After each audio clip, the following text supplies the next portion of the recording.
जी, mid cap बाजार में आपका स्वागत है। आपके साथ मैं हूं वरुण दुबे। शो में हम तमाम मिड कैप स्टॉक्स पे फोकस करेंगे, आपको देंगे मिड कैप स्टॉक्स में कमाई के मंत्र, साथ ही साथ एक्सपर्ट्स को जोड़ेंगे जो कि आपको बताएंगे आज की रणनीति। लेकिन उसके पहले क्विकली एक बार मार्केट देख लेते हैं कि किस तरह का एक्शन देखने मिल रहा है।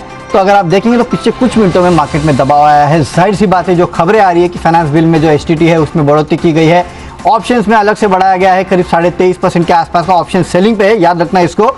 और फ्यूचर में अगर आप देखेंगे तो वहां पे करीब 25% के आसपास की बढ़ोतरी जो है वो की गई है और इसी का इंपैक्ट आपको देखने मिल रहा है।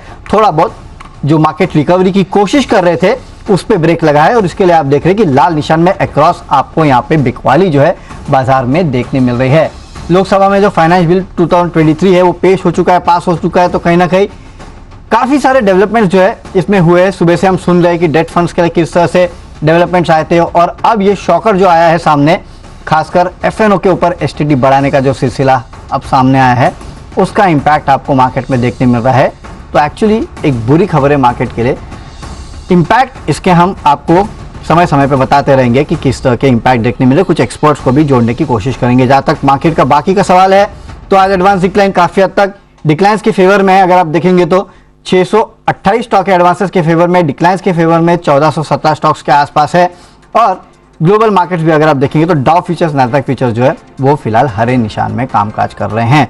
तो वैसे तो सेटअप ठीक ठाक था, लेकिन ये जो खबर आई उसके बाद आपने देखा कि मार्केट में थोड़ी बहुत गिरावट आई और सुबह से वैसे भी बुरी खबरों का सिलसिला जो है वो ऑलरेडी चल ही रहा है। ऐसे में मार्केट में आपकी क्या रणनीति होनी चाहिए ये जानने के लिए एक काम करते हैं, एक्सपर्ट को पहले हमारे साथ जोड़ लेते हैं। मेहुल कोठारी आज हमारे साथ जुड़े हैं आनंद राठी के। मेहुल जी नमस्कार और बहुत बहुत स्वागत है आपका जी बिजनेस पर। सर, मैं आपसे मार्केट पे तो राय लूंगा कि क्या करना चाहिए अभी इस लेवल पे, क्योंकि काफी सारी खबरें जो है वो अब आ रही है। लेकिन क्या आप ये भी बता पाएंगे एसटीटी का जो मामला आया है ये कितना नेगेटिव हो सकता है मार्केट के लिए? कि ये जो न्यूज ऑफ कोर्स नेगेटिव है। जब खर्चा बढ़ता है ट्रेडिंग के लिए तो ट्रेडर्स को इम्पैक्ट जरूर होता है। खास करके जो बड़े ट्रेडर्स हैं उनको काफी ज्यादा इम्पैक्ट होता है। छोटे छोटे रिटेल जिसका एक दो लॉट का काम है उनको कोई ज्यादा फर्क नहीं पड़ता, बट जो एचएनआईज है खास करके ऑप्शन ट्रेडर्स तो उनको बहुत फर्क पड़ेगा। बट वरुण जी देखिए, पिछले 4-5 साल में अगर मैं कहूँ तो ऐसे बहुत सारे रिफॉर्म्स आए। एलटीसीजी की बात कर लें, फिर पिछले 2-3 साल में सेबी ने जो मार्जिन बढ़ाए, तो ऐसे बहुत सारे रिफॉर्म्स आए या चेंजेस आए मार्केट के डायनामिक्स में। फिर भी मार्केट ने धीरे धीरे अडेप्ट कर लिया। तो चेंजेस चाहे कोई भी हो, ऑफकोर्स थोड़े टाइम के लिए वो नेगेटिव इंपैक्ट रहेगा, बट मार्केट मुझे ऐसा लगता है फिर से अडॉप्ट कर लेगा इसको और इस चीज को भूल कर आगे चलेगा। तो ऑलवेज मार्केट हमेशा आगे की सोचता है। अब जो हो गया इसका नी जर्क रिएक्शन थोड़ा बहुत हो सकता है, बट ओवरऑल मुझे नहीं लगता कि कोई ज्यादा मेजर इंपैक्ट आने वाले कुछ दिनों में आएगा इस चीज का। चलिए, तो इसका कोई बड़ा इंपैक्ट नहीं आएगा और वैसे भी हम देख रहे हैं खबर आने के बाद भी निफ्टी में केवल 20 अंकों के आसपास की गिरावट है और निफ्टी बैंक तो किसी भी वक्त हरे निशान में भी आ सकता है। चलिए, तो मेहुल जी फिर क्या रणनीति होनी चाहिए फिलहाल अगर हम देखेंगे निफ्टी और बैंक निफ्टी दोनों में लेवल्स कौन से इंपॉर्टेंट है बताइए? देखिए वरुण जी, पिछले 1-2 हफ्ते से हम कॉन्स्टेंटली बुलिश ही है। Bullish in the sense at least हम ये तो एडवाइस करें कि यहाँ पर बिकवाली तो नहीं करनी चाहिए, बहुत ही ज्यादा ओवरसोल्ड है। मार्केट एक ऐसा लग रहा है कि एक स्ट्रॉन्ग बाउंस की तैयारी कर रहा है। और अगर मैं प्राइस एक्शन देखूं वरुण जी तो कैसा हो रहा है कि हर दिन मार्केट बहुत ट्राई कर रहा है कि एक सेलिंग प्रेशर बढ़ा है, बट वो सेलिंग प्रेशर बार बार एब्जॉर्ब हो रहा है और नीचे से रिकवरी आ रही है। अगर हम आज के सेशन की भी बात करें तो अच्छा खासा नीचे से फिर से रिकवरी आया मार्केट में। ऑल्दो अपसाइड भी यहाँ पर कोई बड़ा दिख नहीं रहा है, but at the same time एक विशफुल थिंकिंग ये है या एक पॉजिटिव चीज ये देखने को मार्केट में मिल रही है कि नीचे मार्केट नहीं जा रहा है डिस्पाइट ऑफ अनसर्टेनिटीज। तो ये सारी चीजें दर्शाती कि मार्केट नीचे जाने के मोड में फिलहाल तो है नहीं।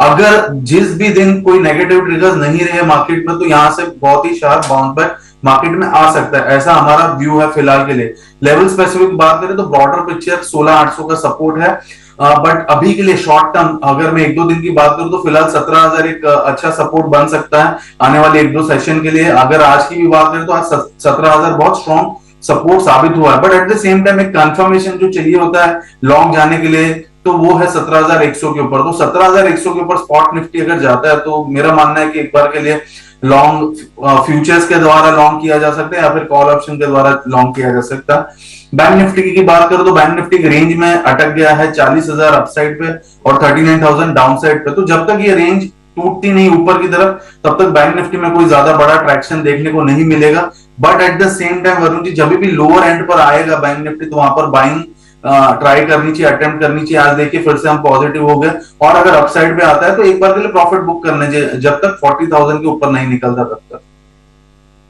कि तो ये राय आती हुई मार्केट्स पे इस तरह की स्ट्रैटेजी आपको अपनानी हो। देखिए निफ्टी पे इन्होंने कहा कि 17,100 17,000 ये कुछ इंपॉर्टेंट लेवल्स है जहां पे आपको नजर रखनी है, और बैंक निफ्टी पे भी इसी तरह का मूव देखने मिलेगा। इनफैक्ट बैंक निफ्टी देखिए हरे निशान में अब आ चुका है, 42 पॉइंट के आसपास की तेजी जो है वो बैंक निफ्टी में देखने मिल रही है। तो एक जो नी जर्क रिएक्शन आया था उसके बाद अगर आप देखेंगे तो अच्छी खासी तेजी, एक रिवर्सल जो है हमें फिर से देखने मिल रही है, और बैंक निफ्टी ने फिर से एक बार हरे निशान में जो है कारोबार करना शुरू कर दिया है। सेंसेक्स भी हरे निशान में आ चुका है। तो जो नीजक रिएक्शन की बात मेहुल जी कर रहे थे उसके बाद मार्केट में फिर से एक बार रिबाउंड देखने मिला है। लेकिन एक काम करते हैं, हमारे कॉलर्स को साथ में जोड़ लेते हैं। सबसे पहले राजस्थान से प्रदीप जी हमारे साथ जुड़े हैं। प्रदीप जी नमस्कार, पूछिए अपना सवाल सर। जी सर नमस्ते, मैं प्रदीप जोशी बोल रहा हूँ डूंगरपुर राजस्थान से। सर मेरा IRB इंफ्रा पे है, और ये मेरे 1145 शेयर खरीदे मैंने 28 रुपए में। चलिए तो सर मुझे बने रहना है या नहीं? चलिए ठीक है मेहुल जी, IRB इंफ्रा 28 रुपए पे क्या करें? देखिए IRB इंफ्रा की बात करें तो इसकी शुरुआत, रैली की शुरुआत तकरीबन 24-25 रुपए से हुई थी। अगर मैं नवंबर की बात करूं, वहां से हमने देखा कि तकरीबन 34-35 तक का रैली दिखा है। अब ये फिर से वही जोन को रिटेस्ट किया, तो ये एक डिमांड जोन है। तो यहाँ पर फिलहाल तो होल्ड ही करना, बिकॉज 200 डे मूविंग एवरेज भी है यहाँ पर, और यहाँ पर पहले का जो ब्रेकआउट जोन था उसको रिटेस्ट किया है। तो बने रहिए, मेरे हिसाब से कोई बड़ा स्टॉप लॉस रखना नहीं है। फिर भी अगर रखना है आपको स्टॉप लॉस, तो 23 के आसपास का रख सकते हैं। बट आई फील यहाँ पे एक फिर से बाउंस आएगा, और ये 30 रुपए की तैयारी करेगा काउंटर। 30 से 32 रुपए आने वाले 2-3 महीने में देखने को मिल सकते हैं IRB में। चलिए, तो 30 से 32 रुपए के आसपास के लक्ष्य जो है वो भी आपको देखने मिल सकते हैं, तो यहाँ पे आप बने रह सकते हैं। लेकिन अगर आप भी अपने सवाल पूछना चाहते हैं तो हमारे टोल फ्री नंबर्स पर आप कॉल कर सकते हैं, व्हाट्सएप कर सकते हैं, हमें ट्विटर पे भी सवाल पूछ सकते हैं। देखिए टोल फ्री नंबर फ्लैश भी हो रहे हैं, इन पे सवाल पूछेगा, कोशिश करेंगे आपके ज्यादा से ज्यादा सवालों के जवाब देने के लिए।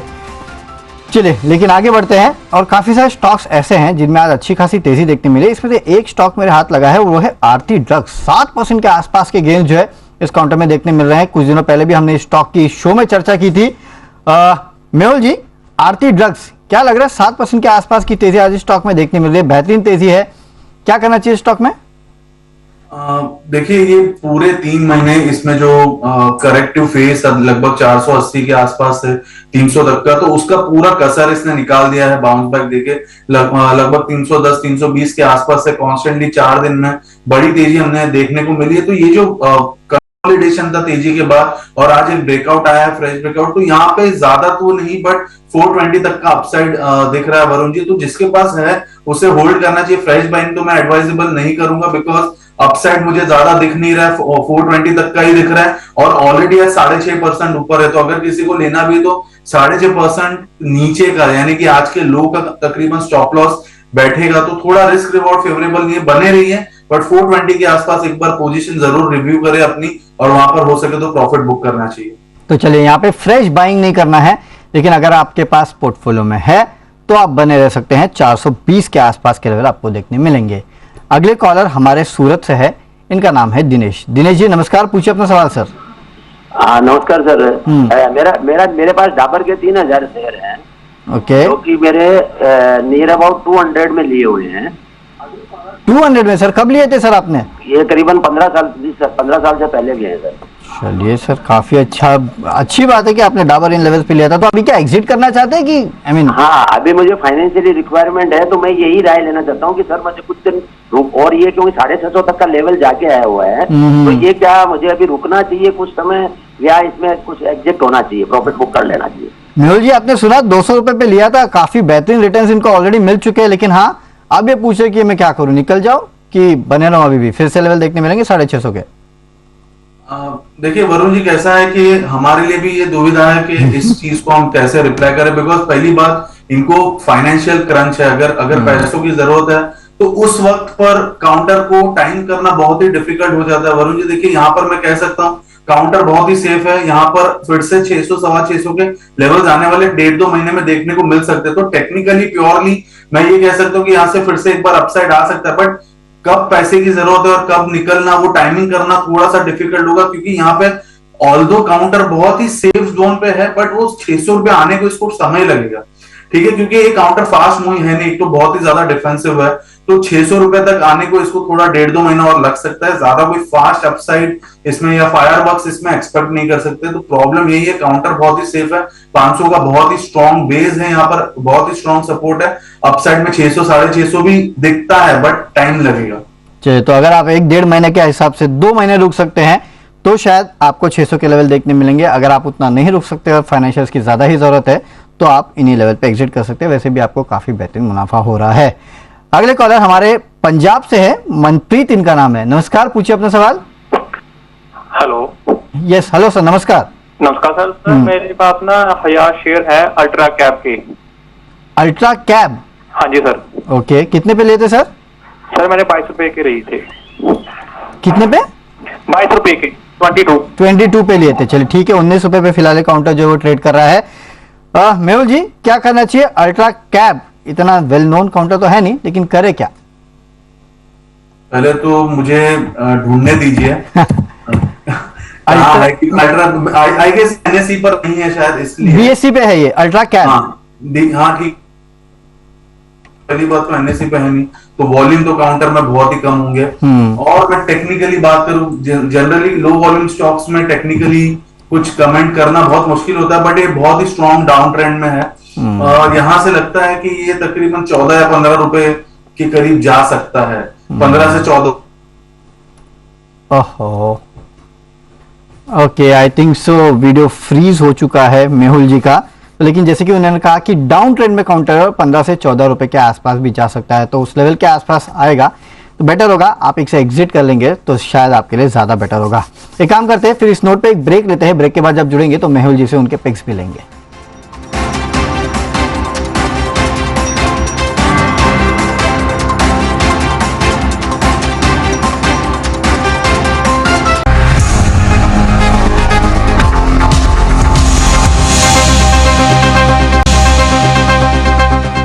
चलिए, ब्रेक के बाद आपका फिर से एक बार स्वागत है। अच्छी खासी रिकवरी मार्केट में देखने मिल रही है। अब तो निफ्टी भी हरे निशान में ट्रेड कर रहा है। कुछ देर पहले 10 पॉइंट की तेजी थी, अब ऑलमोस्ट फ्लैट हो चुका है। लेकिन चलिए, शो में आगे बढ़ेंगे और मेहुल जी के पास चलते सीधे जानने के लिए कि कौन से स्टॉक्स उन्हें पसंद है। मेहुल जी, बताइए अपने पिक्स। वरुण जी, मेरा पहला पिक है वो है रेडिंगटन, 170 के आसपास ट्रेड कर रहे हैं। उसका प्रीवियस जो डिमांड जोन था वहां से घुमा है, ब्रेकआउट जोन जो था, और 200 दिन के मूविंग एवरेज पे सपोर्ट भी लिया है। तो 170 के उधर बाय करना है इसको। 150 का स्टॉप लॉस रहेगा और अपसाइड टारगेट रहेगा 200 का। मेरा जो दूसरा स्टॉक है वो है वेस्ट कोस्ट पेपर। इसमें भी एक अच्छा स्ट्रॉन्ग ब्रेकआउट आया है फॉलिंग ट्रेंड लाइन का 200 डे मूविंग एवरेज के ऊपर आफ्टर ए लॉन्ग कंसोलिडेशन। तो यहाँ पर 525 के ऊपर इसको बाय करना है। स्टॉप लॉस इसका 480 का रहेगा और अपसाइड टारगेट 605 का रहेगा। चलिए, तो 2 बाय कॉल है। एक है रेडिंगटन, यहाँ पे आपको खरीदारी करना है। करीब करीब 200 रुपए के आसपास के लेवल आपको देखने मिलेगा। 158 के आसपास का रखेगा स्टॉप लॉस। और दूसरा एक पेपर स्टॉक है वेस्ट कोस्ट पेपर, खरीदारी कीजिएगा 605 के लेवल के लिए। 480 का आपको रखना है एक स्टॉप लॉस। चलिए, मेहुल जी से लेंगे विदा। मेहुल जी, बहुत बहुत शुक्रिया आज हमारे साथ जुड़ने के लिए, बेहतरीन कॉल देने के लिए और हमारे कॉलर्स के सवालों के जवाब देने के लिए। इस शो को यहीं रैप अप करेंगे, लेकिन मार्केट का एक्शन और साथ ही साथ आज तो खबरों का फ्लो काफी ज्यादा है, तो ये सारी खबरों का एक्शन भी आपको बताएंगे। बने रहिए सी बिजनेस के साथ।